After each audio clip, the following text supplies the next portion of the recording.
மாண்புமிகு உயிரினு மேலான தமிழக முதல்வர் அவர்கள் தன் தேர்தல் கால அறிக்கையில் குறிப்பிட்டதைப் போல திராவிட மாடல் ஆட்சி அமருமேயானால் மகளிருக்கு மாதந்தோறும் 1000 ரூபாய் உரிமைத் தொகை வழங்கப்படும் என்று தன் தேர்தல் கால அறிக்கையில் அறிவித்தார்கள்.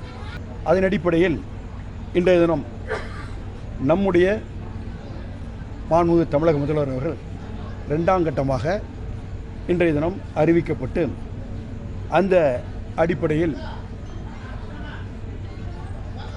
17 லட்சம் மகளிர்களுக்கு இன்றைய தினம் 2ஆம் கட்டமாக வழங்கப்பட்டிருக்கிறது. குறிப்பாக நம்முடைய மாவட்டத்தில் திருவள்ளூர் மாவட்டத்திலும் முதல் கட்டமாக 3,49,449 பயனாளிகள் இதுவரை உரிமைத் தொகை பெற்றிருந்தார்கள். 2ஆம் கட்டமாக மாண்புமிகு தமிழக முதல்வர் உத்தரவின் அடிப்படையில் 75,000 புதிய பயனாளிகள் இதன் மூலம் பயனடைவார்கள். ஆக நம்முடைய தமிழகம் முழுவதும் 389 முகாம்கள்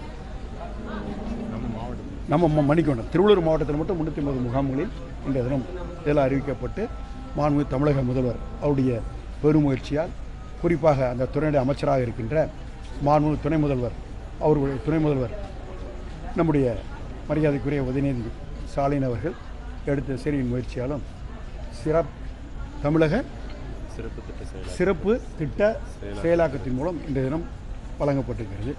ஆக சொன்னதையும் சொல்லாதையும் செய்கின்ற திராவிட மாடல் ஆட்சி இன்றைய தினம் தமிழகத்தில் இருக்கின்ற காரணத்தால் இந்த உரிமைத் தொகையை இந்தியா முழுவதும் இன்றைய தினம் பல மாநிலங்கள் பின்பற்றி அவைகள் வளர்ந்து வருகின்ற காட்சியை நம்ம பார்க்கிறோம். ஆக இந்த திராவிட மாடல் ஆட்சி இந்தியாவிற்கே ஒரு எடுத்துக்காட்டாக விளங்குகிறது.